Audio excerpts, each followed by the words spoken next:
Hey everybody, how you doing? This is about to be a really fun video. For this video, I am sighting in for the first time this right here. This is the Savage 334. If you've watched my show, you've seen me get one of these before in the past. I got one in 6.5 Creedmoor. I still got it. It's so good, I'll probably never get rid of it. And the 6.5 Creedmoor did incredibly, like pretty near same whole groups with Remington core-lokt 140 grainers and 6.5 Creedmoor. But they started making the 334 in a couple long action cartridges, 270, and then this one is the 30-06.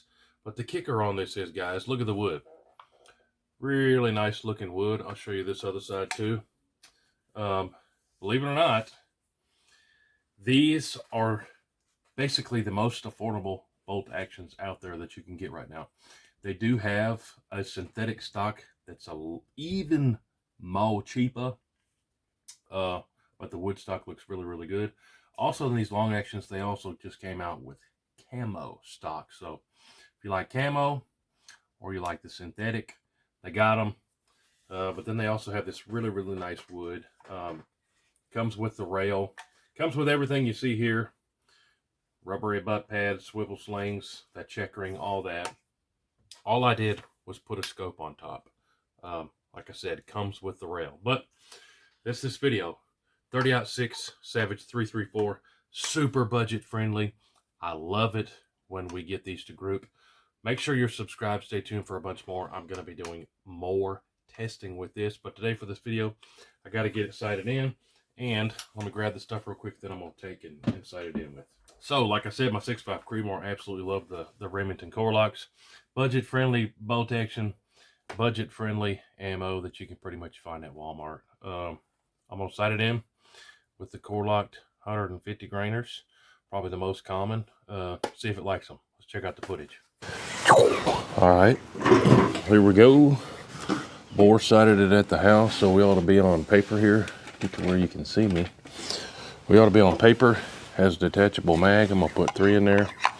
Assuming we hit the paper, we'll do us a little group of 3, and then we'll adjust from there and see what happens. But we got to get it dialed in, and this first trip to the range, we're gonna see how it likes these 150 grainers. Go ahead and send 3 here. So far so good. That fed just fine. Well, like I said, it's bore sighted, and it should be on paper at 100. We're just gonna hold center target and see what happens. Parallax is dialed. All the zoom is at 24. Still got the tag on this thing. Do my best on the trigger.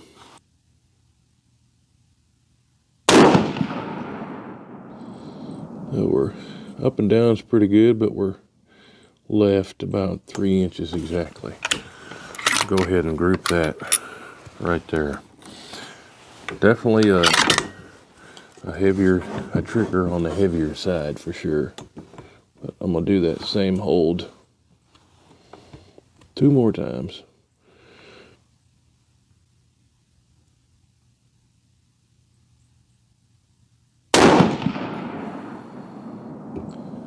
We're still inside an inch group, looks like. Send another.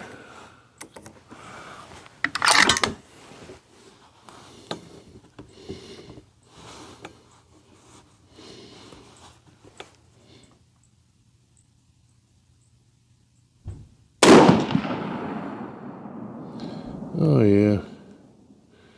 Man, for as much as these go for, you cannot hate on that whatsoever. But where do we need to adjust the scope? I'm gonna come up just 1 click.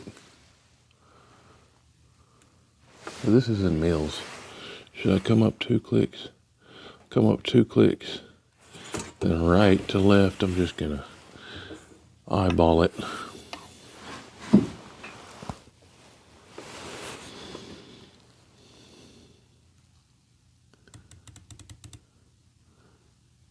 That ought to have us pretty good there. We load up 3 more and send another group, and I'm going to measure all these groups with the calipers. But man, right out of the box, it's the most budget-friendly deer catcher you can get, and some of the most available budget-friendly boo lots you can get for catching deer. But we'll send another group.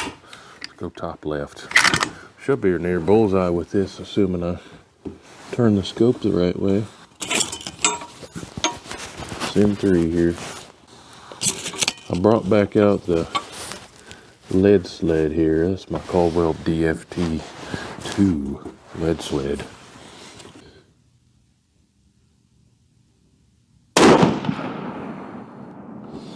We're closer to the bullseye.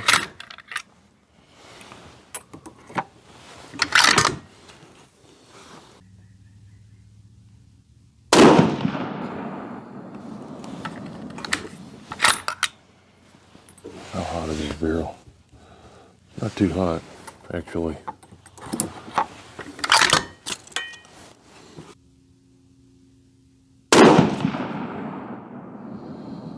So that looks like our group went from about a 1 inch to maybe 1.5.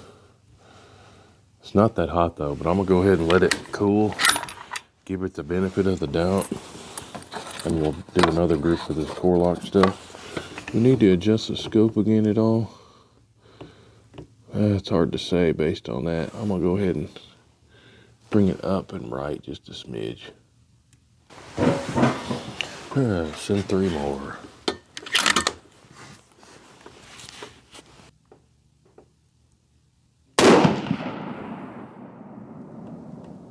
Now we're up and right a bit.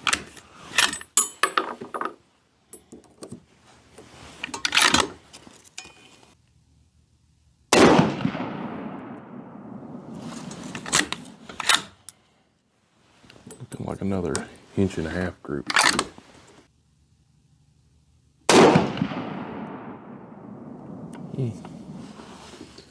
Well, that first one was promising. Now it's kind of opened up a bit on that too, and that was with it cool. I've got everything torqued on here, so there's nothing loosey-goosey.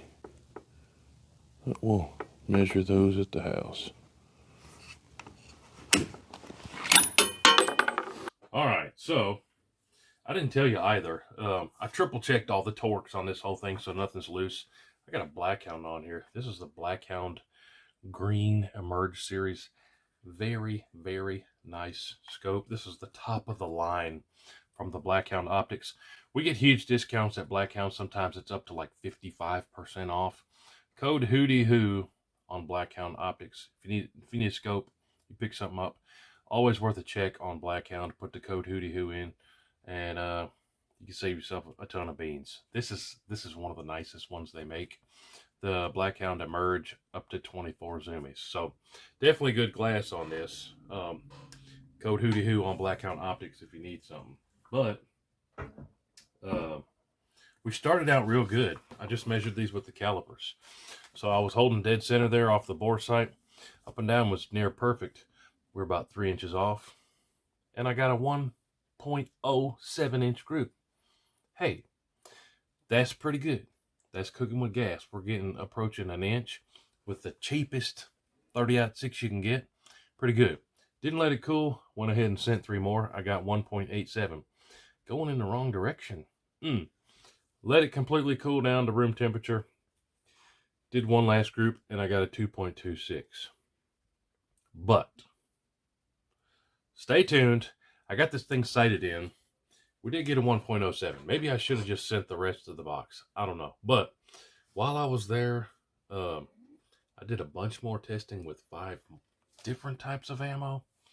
And let me just say, it did really, really good. So we got one in the 1.07 out of this thing with the 150 grain core-lokts. Like I said, but definitely stay tuned. Make sure you're subscribed. There's another video coming out real soon on testing 5 more types, and let me just say I'm excited about that video. But let me know what you think. The only downside to these, if you're a trigger snob, you're not gonna like it. I've done really good with this thing. I had it at the range today. Let me just go ahead and show you the trigger on this thing. That's the one complaint that everybody's going to say in the comments, and if you have one, that'll be probably your complaint. It's a trigger. So it's a little mushy. It's not terrible. It's just a fine hunting trigger. But if you're a trigger snob and you like doing bench rest competitions and you got to have your 1 pound triggers, you probably want to poo-poo on this. But if you're a hunter and you like budget-friendly stuff like I do, you probably wouldn't even really bat your eye at this thing. Not terrible. Also, I just noticed as well on these bolts, check that out. See the fluting there? Just an extra little pizzazz on there, even though this thing is budget-friendly, affordable. It has fluting on the bolt. Also, something to note, I had this at the range a lot today. I didn't have a single jam or misfeed. So every time I fed from the magazine, everything, never had a single feeding issue. A lot of times when you get into budget-friendly stuff, the magazines don't fit good and you kind of have to baby it and hold your tongue right. This, I just palmed it every time and it fed every time, the whole time at the range. But hey, appreciate you watching. Let me know what you think about those 334s. Now they got it in 30-06 and 270. This 30-06, it didn't like the 150 grain core-lokt the greatest. Would that be fine to catch a deer at 200 yards? Probably so. But like I said, I found a bunch more that I liked even better. Stay tuned for that video. Appreciate y'all. Truly appreciate you watching. Tons more videos on the way. New stuff coming every single day. Appreciate you. We'll see you on the next one. Woo-hoo. Load it up and get it on as soon as you can. 30-06, 10 mil, 50 cal. It don't make a difference, man. We like